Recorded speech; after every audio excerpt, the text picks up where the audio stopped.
যমুনা তীরের বিস্তীর্ণ চরের বুকে প্রাণ জাগিয়েছে তারেক রহমানের জনসভা। কাজীপুর, চৌহালি, বেলকুচি সহ পুরো জেলার স্রোত এসে মিশেছিল সিরাজগঞ্জের বিসিক পার্কে। পার্শ্ববর্তী পাবনার ৯ উপজেলার বিএনপি কর্মীরাও মিলিত হয়েছিল এই স্রোতে।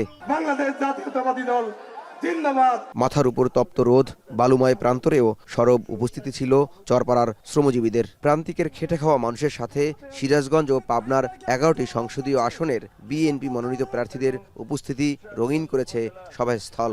বিএনপির নেতৃবৃন্দ ভর দুপুরে সহধর্মিনী ডাক্তার জুবাইদা রহমানকে সঙ্গে নিয়ে মঞ্চে আসেন তারেক রহমান। হাত নাড়িয়ে অভিবাদন জানান আগত কর্মী সমর্থকদের। ভোট নিয়ে ষড়যন্ত্র রুখতে সতর্ক থাকার আহ্বান জানান কর্মীদের। প্রতিশ্রুতি দেন সিরাজগঞ্জে শিল্পাঞ্চল গড়ে তোলার। লক্ষ লক্ষ তরুণ যুবকের কর্মসংস্থানের ব্যবস্থা করতে হবে। নতুন নতুন শিল্প পার্ক স্থাপনের মাধ্যমে আমাদেরকে এই সমস্যার সমাধান করতে হবে। কৃষক ভাইদের পাশে আমরা দাঁড়াতে চাই। তাদেরকে তাদের প্রয়োজনীয় সার, তাদের প্রয়োজনীয় কীটনাশক, তাদের প্রয়োজনীয় ফসলের বীজ আমরা তাদের হাতে ঘরে ঘরে পৌঁছে দিতে চাই।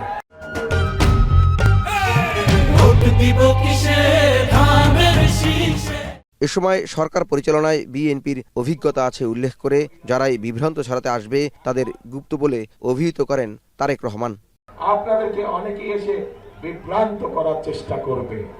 যারা এসে বিভ্রান্তিমূলক কথা ছড়াবে তাদের একটাই নাম, তারা হচ্ছে গুপ্ত। কারণ তাদেরকে গত 16 বছর আমরা দেখি নাই।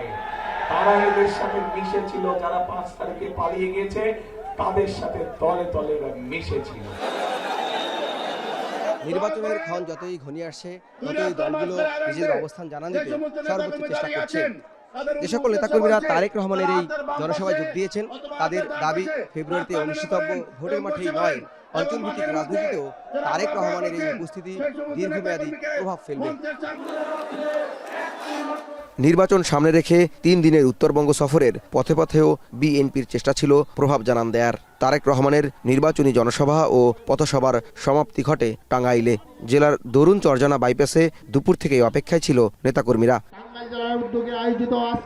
সন্ধ্যা নামার আগে তারেক রহমান সমাবেশের মঞ্চে পৌঁছালেও বক্তব্য রাখেন বাদ মাগরিব।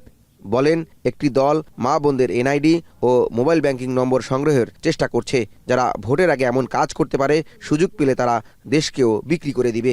মা বোন আছে তাদেরকে গিয়ে বিভিন্নভাবে তাদের ওই এনআইডি নাম্বার নেওয়ার চেষ্টা করছে, তাদের বিকাশ নাম্বার নেওয়ার চেষ্টা করছে। সেই ব্যাপারে মা বোনদেরকে আপনারা সতর্ক করবেন, আপনারা মুরব্বীদেরকে সতর্ক করবেন যে যারা ভোটের আগে এইসব অনৈতিক কাজ করতে পারে তারা যদি সুযোগ পায় কিভাবে তারা দেশকে বিক্রি করে দিবে। আর 10 দিন বাদেই শেষ হতে যাচ্ছে প্রচারণা। শেষ মুহূর্তে বিএনপির শীর্ষ নেতার এই ছুটে চলা ভোটারদের প্রভাবিত করবে বলে মনে করছে দলটি। জয়যুক্ত করবেন 13 তারিখ থেকে। জওয়াদ মাহমুদ, এখন, টাঙ্গাইল।